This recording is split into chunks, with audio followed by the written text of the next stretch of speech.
na nabasa ko. So, under, ano po kayo? Independent. How is it? How's the journey na parang independent kayo ever since? But still, I know, syempre kasi lahat naman din, you know the industry so well. The industry knows you so well. Pero how do you navigate that? I think at this point of my career, Oo. mas na-appreciate ko na I have sort of control of my music. Oo. And yun, because I've tried signing up with other labels na rin before. So, kumbaga, nasubukan ko na lahat ng sumakay sa bangka ng mga ganun. And then, mas na-appreciate ko siya ngayon kasi, yun nga, I have total control of my music and how when and where I release the songs. I'm sure dati nakialam sila kung anong tunog mo, kung anong pace ng ano mo. Pero ngayon that, you've been reaping the benefits and the iconic status of what you've been doing, when did it dawn sa'yo na parang tama yung decision ko na hindi ako nagpapadikta? Not necessarily dikta naman. Kasi may mga bagay naman na you compromises. Like, meron kang ini-meet halfway. I always meet halfway with other people naman. I mean, hindi naman pwedeng ako lang yung masusunod. Kasi yung industry naman ay hindi naman ikaw lang. You have to work with others also. Flexible also. So, yeah, you have to collaborate with other people. So, well, after ng mga experiences ko with other labels, amicable naman yung parting ways namin. Hindi naman, wala namang parang, ayoko na dito kasi dinidiktahan ako. Hindi naman. I mean, more of, gusto ko na pumunta dito sa side na to na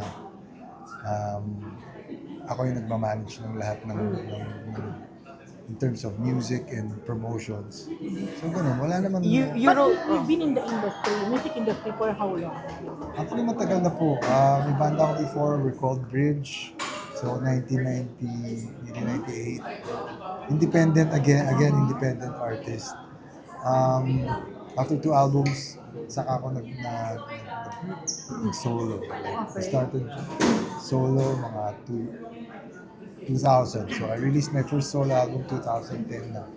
Pero during those time, you're under label, under... Yung Ah, pinakauna talagang- kong album, yung Yun na yung independent. nag-independent ka na. Tapos, may lumapit sa akin, sige, why not? You wrote a song for Mandalas Finest. Can you talk about it? Actually, that song is already Tagal released. na. Ang nagkataon lang si Sir Peter ay narinig niya yung kanta at parang wow, sumakto sa pagiging dedicated ng mga pulis dun sa Manila's Finest.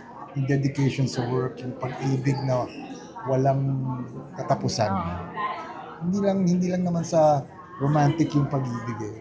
Yung pag-ibig mo ay pwedeng sa bayan, pwedeng sa trabaho mo. So, sumakto dun sa idea ng kanyang ng characters sa kwento. So, gumawa ako ng version. Yun yung ginawa ko.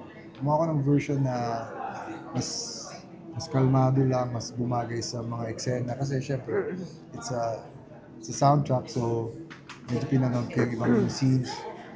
Binagay ko din yung music, gano'n. Fortunately, talagang nung pinanood ko yung movie nung premiere, bagay nga. And ngayon dahil mo Gen Z na fans, nagugulat ka ba? Tsaka Gen Alpha, nakakaloka. Kasi nakikita ko, oh my God, ginagamit sa mga TikTok nila. Yun, Diba? yung TikTok kasi it's for everyone. Like, walang pinipiling music yung TikTok. Kung meron silang natipuhan na gusto nilang ilagay sa TikTok nila, TikTok videos, they can do it. How do you find that You also have person? TikTok. Yes po. Ay. Diyan ay danaw lang. So, nag-TikTok ako kasi nung pandemic, siyempre walang magawa.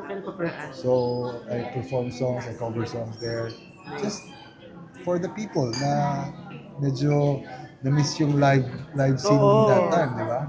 So, yun nga, yung sinasabi ko, yung platform ng TikTok, ng social media ngayon ay it's very open. That's why nagustuhan ko rin, parang you're right, parang pumasok sa isip ko na I made a decision, right decision na to That's independent. awesome. Oo, Napakasarap pakinggan. Boses, Salamat po. no? Oo, Salamat. yan. Correct. Pero nakakatuwa na hindi kayo tumigil. I mean, hindi kayo, bakit pero? Hindi tumigil. Tumigil, hindi kayo nawalan ng Gana. Oo, parang gano'n.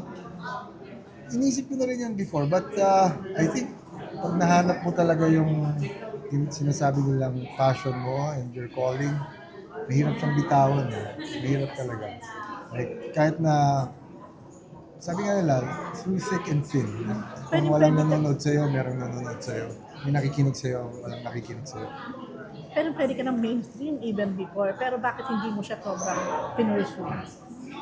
Or paano ba? Wala Wala naman akong intention na hindi mag-mainstream. Like, yung mainstream naman, yung nagko-command nun, yung mga tao. Hindi naman ikaw yung magko-command na o gusto mong mag-mainstream. Like, for example, yung kanta kong Ikaw at Ako, ang tagal ko nang ginawa yun. Like, 2010 ko nirelease yun. Oh, really? Ngayon lang siya parang It's finding its audience. Oh, yes. its audience. Through TikTok, through everyone, through social media. So, I think yung pagiging mainstream ay yung audience yung nagko-command. Nag-dictate. But na-shock ka rin ba with the reception for the song? Na biglang after 20 years, halos. Ganun nga po.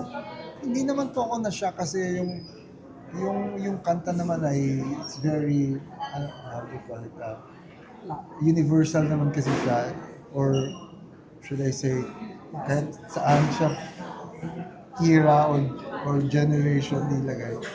It's about love. So it's about love is very universal. So kahit bata yan or Gen Z or tayo, medyo may edad na po. Okay, last na lang.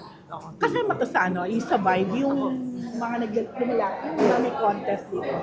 Kasama ko, one of the... Sinners na. Oo, sa countdown. Si MVP nandun din. Yung kanta? Si MVP. Ako, hindi po.